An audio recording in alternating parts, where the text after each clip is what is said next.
आप में शामिल करेंगे साबिक भारतीय जनरल पीआर शंकर अफवाज पाकिस्तान के गर्विदा भारतीय जारियत पर अफवाज पाकिस्तान के भरपूर रद्द-ए-अमल पर दुनिया का खराज तहसीन। पाक अफवाज चीनी जंगी साजो सामान का बेहतरीन इस्तेमाल कर रहे हैं। ज़राए के मुताबिक जंगी साजो सामान का इतना अच्छा इस्तेमाल चीनी खुद ना करते जितना पाक फौज ने किया। अफवाज पाकिस्तान ने जंगी साजो सामान को चीन से भी बेहतर इस्तेमाल किया है। इस महारत पर पाकिस्तान की बजाय चीन से लड़ना पसंद करूंगा। आपको अपडेट कर रहे हैं, इस हवाले से आपको अहम खबर से आगाह कर रहे हैं। साबिक भारतीय जनरल पीआर शंकर अफवाज पाकिस्तान के गर्विदा भारतीय जारियत पर अफवाज पाकिस्तान के भरपूर रद्द अमल पर दुनिया का खराज तहसीन। उनका मजीद क्या कहना था, आइए आपको सुनवाते हैं।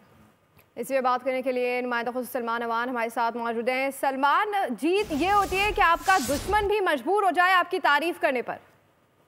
बिल्कुल, मैं भी यही कहने वाला था कि तारीफ वही होती है कि दुश्मन करे, और दोस्तों की तारीफ करते ही हैं। सारी दुनिया हमारी तारीफ करती है, लेकिन अब आपने देखा कि किस तरह से पाकिस्तान का दुश्मन भारत भी उसकी तारीफ करता दिखाई दे रहा है। और यही बात जो है सारी दुनिया में खासतौर पर दिफाई माहिरीन कह रहे हैं। सिर्फ भारत के जनरल पीआर शंकर ही नहीं बल्कि पूरी दुनिया के दिफाई माहिरीन कह रहे हैं कि पाकिस्तान और इंडिया के दरमियान 2025 में जो जंग हुई है, दर हकीकत में ये जंगों की दुनिया में एक न्यू वॉरफेयर का आगाज है जो यहाँ पे हुआ है। चाहे वो BBR वॉरफेयर मिसाइल हो, चाहे फिर पाकिस्तान की जानिब से हाइपरसोनिक वेपन्स का इस्तेमाल हो, ये एक नई तरह की जंग शुरू हुई है। और इस जंग में सिर्फ और सिर्फ पाकिस्तान फातेह बन के सामने आया है, चाइनीज टेक्नोलॉजी फातेह बन के सामने आई है। और चाइनीज टेक्नोलॉजी जिसके हवाले से दुनिया में बहुत सारी बातें की जाती थी, उसने साबित कर दिया है कि चाइनीज टेक्नोलॉजी वेस्ट या अमेरिका या यूरोप के हम पल्ला नहीं, उससे आगे की चीज है। यही बात का एतराफ जो है जनरल पीआर शंकर ने किया है। वो कहते हैं कि पाकिस्तानियों ने जिस तरह से चाइनीज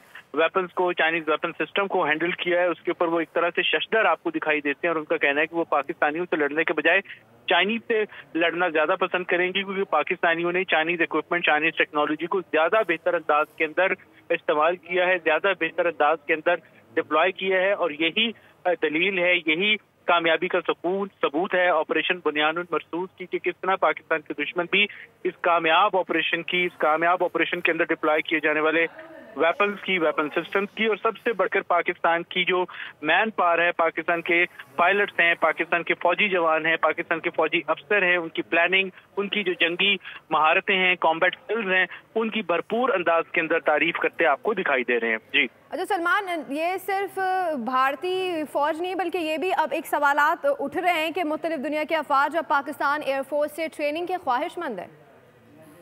जी बिल्कुल, पहले भी ये सिलसिला जारी है। आप सब जानते हैं कि पाकिस्तान ने आज़रबाईजान को JF-17 थंडर ब्लॉक 3 तैयारे फरोख किए हैं। और इस हवाले से भी आप देखेंगे कि अमली तौर पर आपको शायद बहुत जल्द ये पेशरफ्त होती दिखाई दे कि पाकिस्तान से तैयारे जो हैं वो जाएंगे आज़रबाईजान, और उनको आज़रबाईजान के वो पायलट्स उड़ाकर लेकर जाएंगी जो इन्होंने पाकिस्तान में अपनी तरबियत मुकम्मल की है। तो पाकिस्तान दुनिया के और भी बहुत सारे दोस्त ममालिक को दुनिया भर में तरबियत देगा। सलमान अवान हमें आगाह करे थे, आपका शुक्रिया। सब्सक्राइब करें और बेल दबाएं ताकि कोई खबर रह न जाए।